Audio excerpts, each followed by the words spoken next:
ಏನ್ ತಿಳ್ಕೋಬೇಕು ಒಂದು ತಿಳಿಯಲಾಗ್ಯಾದ್ರಿ ಅಂತಾರೆ ಕೆಲ ಮಂತ್ರಿ. ಏನು ಮಾಡಿಲ್ಲ, 108 ಸ್ವಾಮಿಗಳು ಬಂದಾರ, ಅವ್ರು ಹೇಳಿದ್ದೇ ಬೇರೆ ಅದ, ಇದು ಬೇರೆನೇ ಅದ. ಹೆಂಗ್ ಮಾಡ್ಬೇಕು ನಾವು ಆಲೋಚನೆ ಮಾಡ್ರಿ. ಇದು ವಚನಗಳನ್ನ ಅಧ್ಯಯನ ಮಾಡ್ರಿ. ವಚನಗಳು ನಮ್ಮನ್ನ ಒಳ್ಳೆ ದಿಕ್ಕಿನತ್ತ ಕರ್ಕೊಂಡು ಹೋಗ್ತಾರೆ. ಅದಕ್ಕಾಗಿ ಗುರುಗಳು ಹೇಳಿದ್ರು, ಸರಳ ವಚನಗಳನ್ನ ಮಕ್ಕಳಿಗೆ ಕಂಠಪಾಠ ಮಾಡಿಸ್ರಿ, ವಚನಗಳ ಅರ್ಥವನ್ನ ಅರಿತುಕೊಳ್ಳಿ, ವಚನ ಧರ್ಮವನ್ನ ಅಧ್ಯಯನ ಮಾಡ್ರಿ, ಶರಣರ ಆದರ್ಶ ತತ್ವಗಳನ್ನ ಪಾಲಿಸ್ರಿ, ಮತ್ತು ಲಿಂಗ ಪೂಜೆಯನ್ನ ಮಾಡಿಕೊಡ್ರಿ, ಮತ್ತು ಜಗಲಿಯನ್ನ ಸ್ವಚ್ಛವಾಗಿಟ್ಟುಕೊಡ್ರಿ.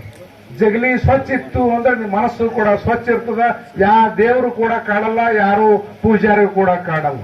ಅದಕ್ಕೆ ಅಂತ ಒಂದು ಒಳ್ಳೆಯ ಸಂದೇಶವನ್ನ ಸಾರಿದಂತ ಗುರೂಜಿ ಅವರಿಗೆ ಅನಂತ ಅನಂತ ಅನಂತ ತಮ್ಮೆಲ್ಲರ ಪರವಾಗಿ ಚಪ್ಪಾಳೆ ಮೂಲಕ ಅಭಿನಂದನೆಗಳು.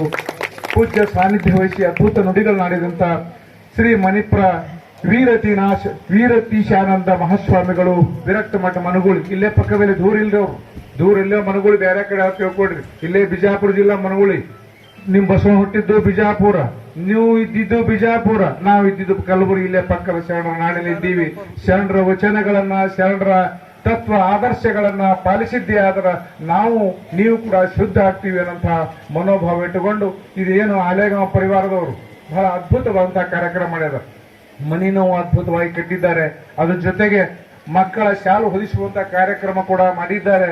ಜೊತೆಗೆ ಮತ್ತೇನು ಮಾಡಿದಾರಪ್ಪ, ನೀವು ಪ್ರಸಾದ ವ್ಯವಸ್ಥೆ ಮಾಡೋದು. ನಿಮ್ಗೆಲ್ಲರೂ ಪ್ರಸಾದ ಹಸುವಾಗಿ ನೀವೆಲ್ಲರೂ ಹೋಗೋರಿದ್ದೀರಿ. ಗುರುಗಳ ಆಶೀರ್ವಚನ ಕೇಳಬೇಕಂತ ಕೂತೀರಿ. ನಿಮ್ಗೆ ಹೆಚ್ಚು ಟೈಮ್ ನಾವು ವೇಸ್ಟ್ ಮಾಡಲ್ಲ. ಈಗ 2 ಮುದ್ದು ಮಕ್ಕಳು ಬರ್ತಾವೆ, ಶಾಲೆ ಹೊಸ್ತಾರ, ಮುಗಿತು, ನೀವು ಪ್ರಸಾದಕ್ಕೆ ಹೋಗ್ಬಹುದು. ಅದಕ್ಕಿಂತ ಪೂರ್ವದಲ್ಲಿ ನಮ್ಮ ಅಕ್ಕವರು ನಮ್ಮ ಪ್ರವಾಸಗಳಿಗೆ ಬಂದಾರ, ಯಾವಾಗಲೂ ಕೂಡ ಜೊತೆಯಾರ. ಅವರೊಂದು ನಮ್ಗ ಒಂದು ವಚನ ಕಳಿಸ್ಯಾರ. ಏನ್ ಕಳಿಸ್ಯಾರಪ್ಪ ಅಂದ್ರೆ, ಶರಣೆ ಪ್ರಭಾವತಿ ಅಕ್ಕವರು ವಚನ ಕಳಿಸ್ಯಾರ, ಓದ್ತೀನಿ ನೋಡ್ರಿ. ಕಾಯಕದಿಂದ ಸುಂದರ ಮನೆಯ ಕಂಡೆ, ಕಾಯಕದಿಂದ ಸುಂದರ ಮನೆಯ ಕಂಡೆ, ದಾಸೋಹದಿಂದ ಶಾಲು ಹೊದಿಸುವ ಕಾರ್ಯಕ್ರಮ ಕಂಡೆ, ದಾಸೋಹದಿಂದ ಶಾಲು ಹೊದಿಸುವ ಕಾರ್ಯಕ್ರಮ ಕಂಡೆ, ಸಜ್ಜನರ ಸದ್ಭಕ್ತರ ಸದ್ಗೋಷ್ಠಿಯಿಂದ ಈ ವಚನಾಮೃತವನ್ನ ಕಂಡೆ, ಸದ್ಭಕ್ತರ ಸದ್ಗೋಷ್ಠಿಯಿಂದ ಈ ವಚನಾಮೃತವನ್ನ ಕಂಡೆ, ಗುರುವಿನ ಕರುಣದಿಂದ ಲಿಂಗವ ಕಂಡೆ, ಗುರುವಿನ ಕರುಣದಿಂದ ಜಂಗಮವ ಕಂಡೆ, ಗುರುವಿನ ಕರುಣದಿಂದ ದಾಸೋಹವ ಕಂಡೆ, ಗುರುವಿನ ದಾಸೋಹದಿಂದ ಪ್ರಸಾದವ ಕಂಡೆ, ಗುರುವಿನ ಕರುಣದಿಂದ ನಿಮ್ಮೆಲ್ಲರ ದರ್ಶನ ಕಂಡೆ, ನಾನು ಪಾವನವಾದೆ. ಇದನ್ನ ಶರಣೆ ಪ್ರಭಾವತಿ ಅಕ್ಕವರು ಹೇಳಿದ್ದಾರೆ. ಅವರಿಗೆ ತಮ್ಮೆಲ್ಲರ ಪರವಾಗಿ ಅಭಿನಂದನೆಗಳು. ಈಗ 2 ಮುದ್ದು ಮಕ್ಕಳು ಬಂದು ಶಾಲೆ ಹೊದಿಸಿ ಬೇರೆ ಇನ್ನು 2 ನಿಮಿಷ ಕಾರ್ಯಕ್ರಮ ಇದೆ.